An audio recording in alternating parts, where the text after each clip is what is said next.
Well, hey there, welcome back to the Texas Boys, our family story. And today I'm really excited to share with you our third category that we have of our single ingredient food pantry storage for the year.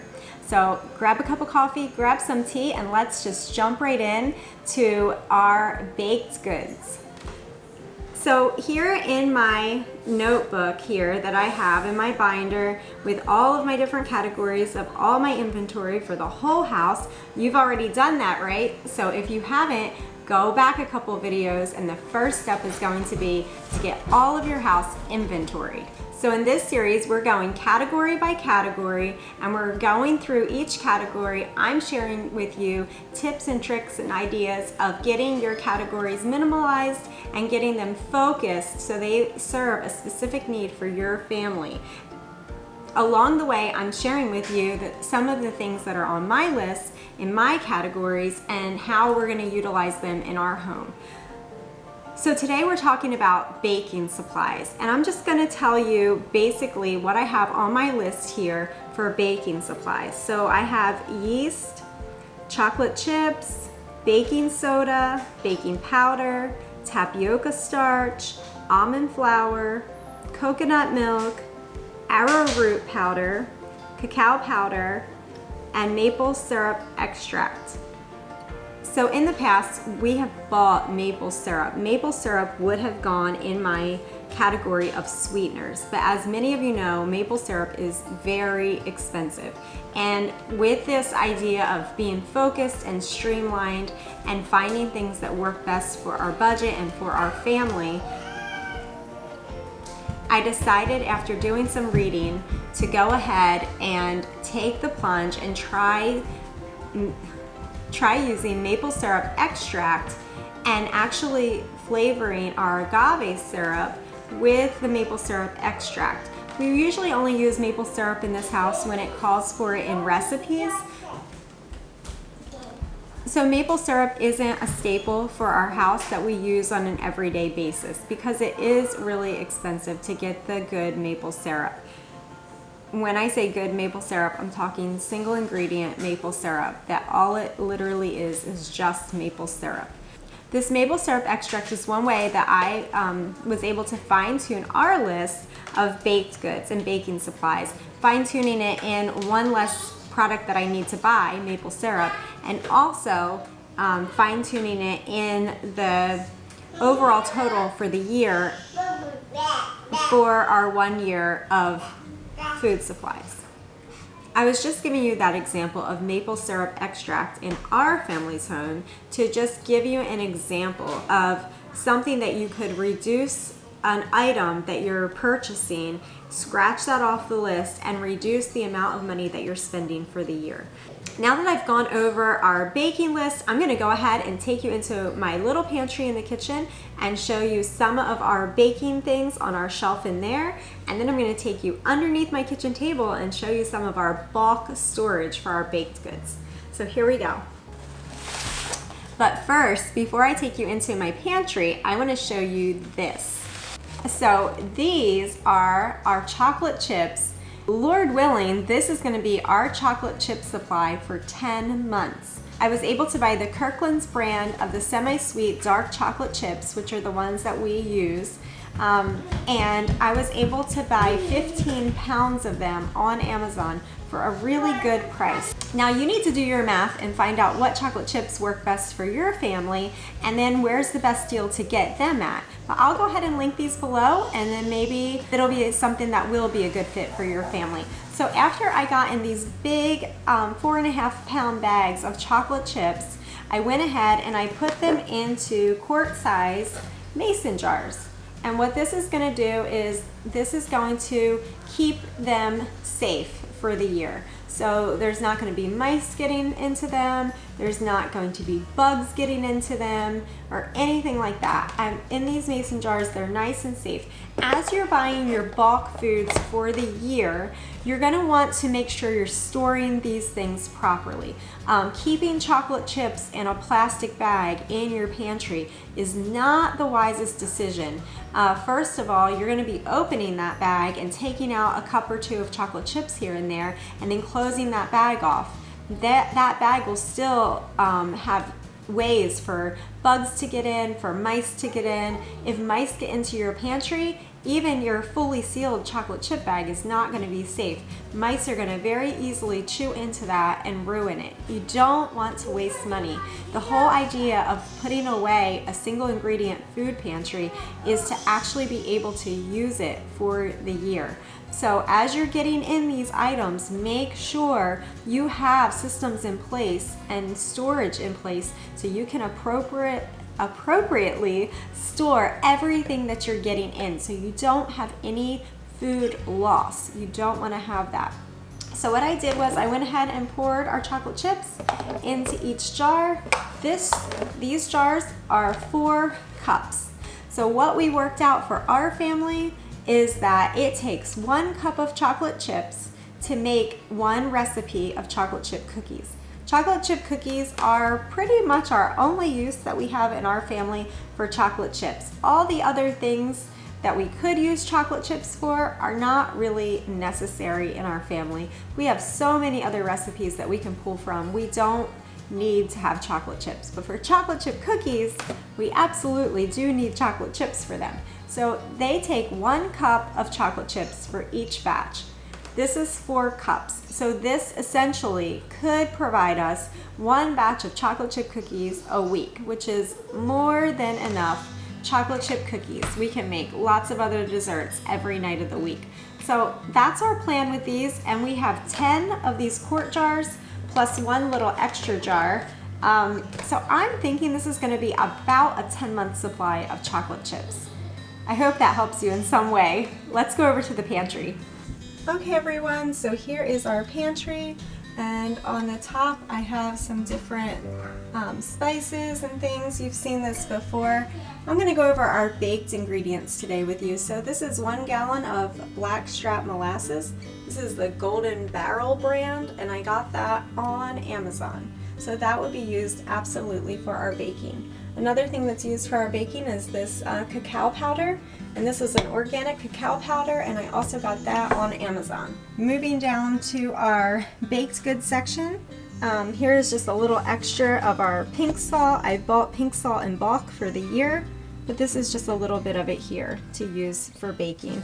You can see I repurposed these cans or jars that you have for rice or peanut butter or things like that. They're clear and they make really nice storage containers for your dry goods. So in the back here, this is just a little extra can of baking powder, so we're using this and going through this first. But here is my bulk baking powder. I can link that from Amazon.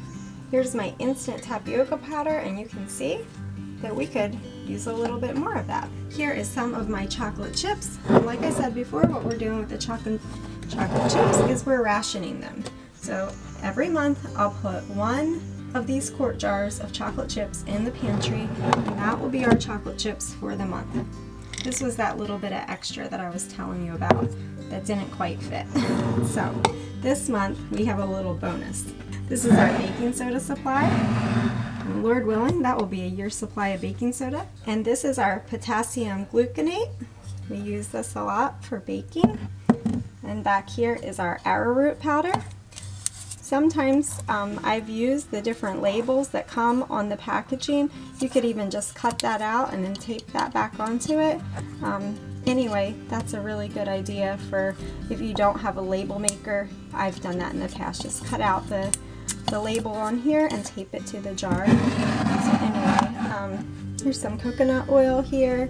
And here is a big thing of this Mexican vanilla. We really love Mexican vanilla, and this, as far as I can tell, is actually a pure vanilla extract.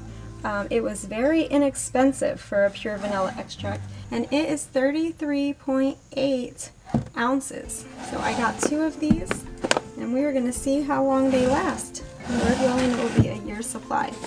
Back here is a little bag of our coconut sugar. And actually, this is the end of our coconut sugar. we are in a process of switching over. So we're using up our last little bags of coconut palm sugar, and we're going to be switching over to the Pyure brand of stevia. And we're going to be using stevia for all of our baking needs. Anyway, this is the cassia type cinnamon, and this needs to go into a storage container as well. So anyway, I ordered a few more of these big gallon size containers, plastic containers from Amazon, and I'm going to be adding more spices and things into these. These are really nice, and these you can get right at Walmart. These are $3.88. I don't know if they're BPA free or not, but they work really well for storing your spices and your baked goods. And also just a good old-fashioned mason jars work really well for storing baked goods. So anyway, I'm going to take you over to my table now, and I'm going to show you where all of my flours and all of the bigger bulk goods are.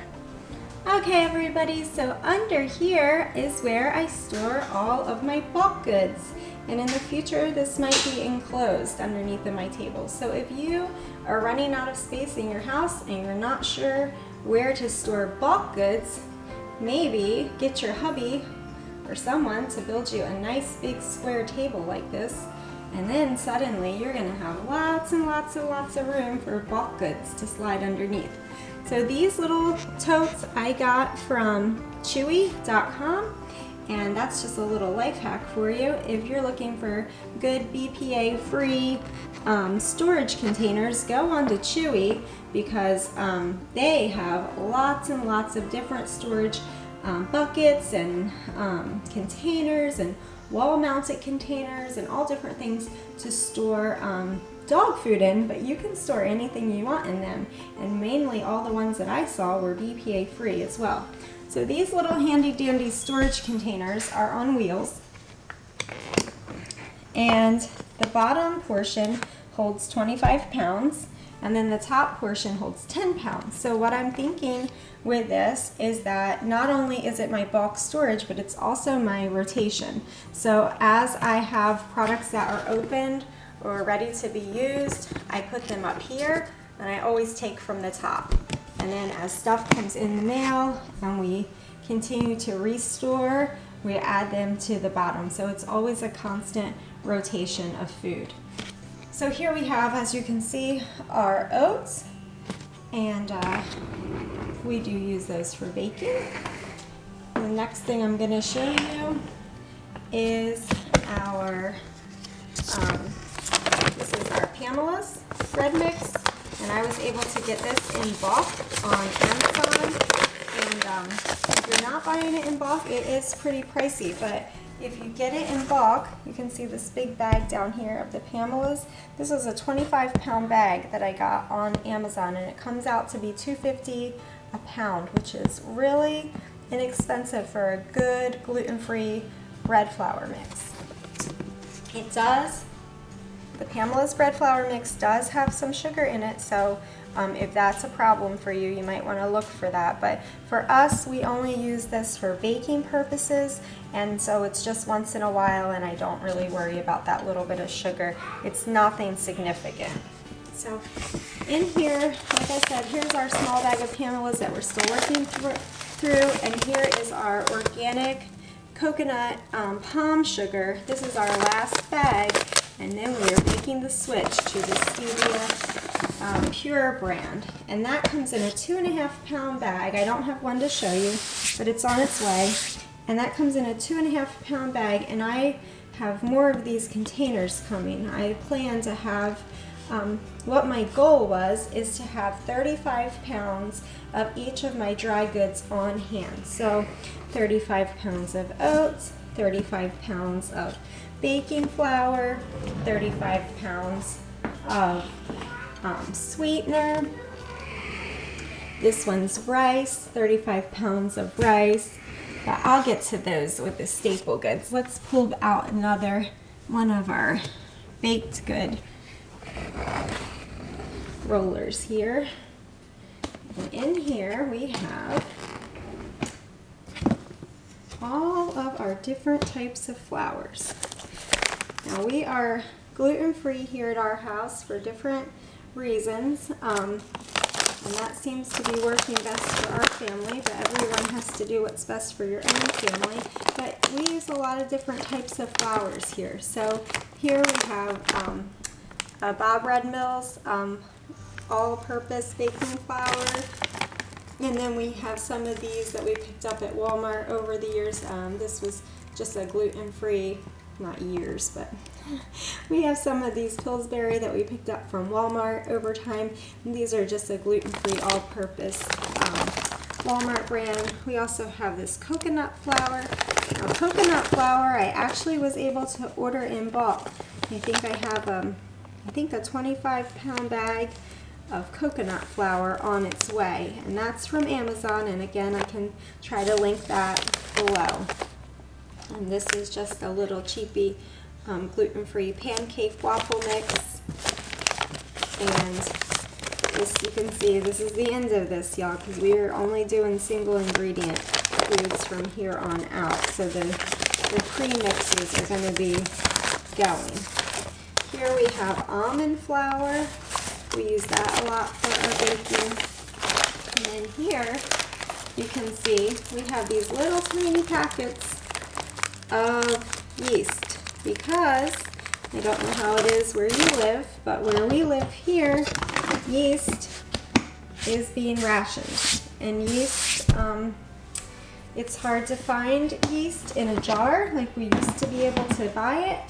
And when you do find it, it's expensive. And the rest of the time, it's one of these little packets per family is what you can have for yeast. So thankfully, there is the Amazon jungle, and I went on there and I was able to find 1 pound of yeast for a really good price, and I can try to link that as well for you. These are just some leftover multi-purpose flours. We really do like using this. This is a Bob Red Mill's pizza crust mix, and although we've tried to make pizza crust gluten-free several times, we haven't found a recipe yet that we really like, but this makes a really nice pizza crust, and we just have this for special occasions once in a while if we're making a pizza. This is more baking flour in here.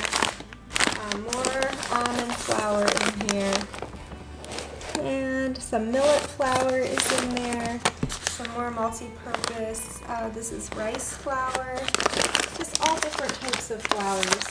When you get into baking gluten-free stuff, you start to use all different types of flours, so it's nice to just have them on hand and be able to use them as you need them.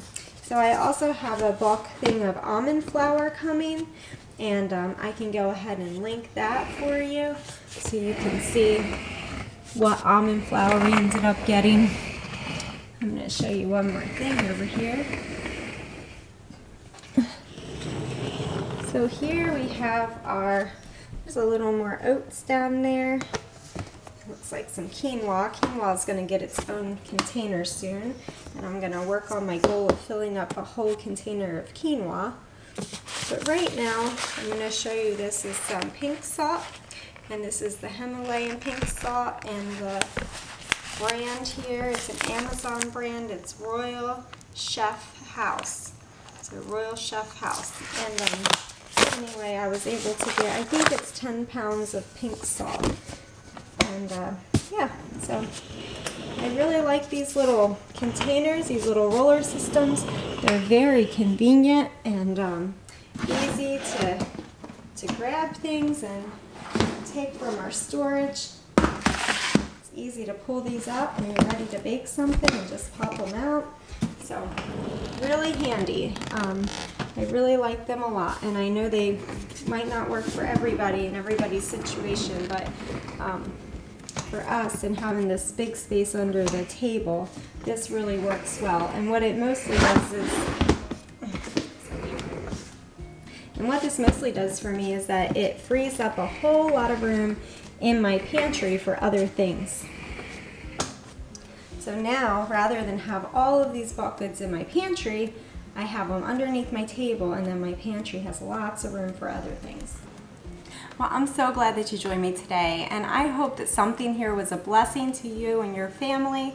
And if it was, please share it in the comments below. If you have any tips and tricks or ideas for me, please share them, because I'm really excited about this journey of minimalizing and storing like grandma and living off of one ingredient foods. This is just really exciting to me, to just get to a back to basics food supply where I'm not dependent on the grocery store as much, and I'm not dependent on all of those different processed foods.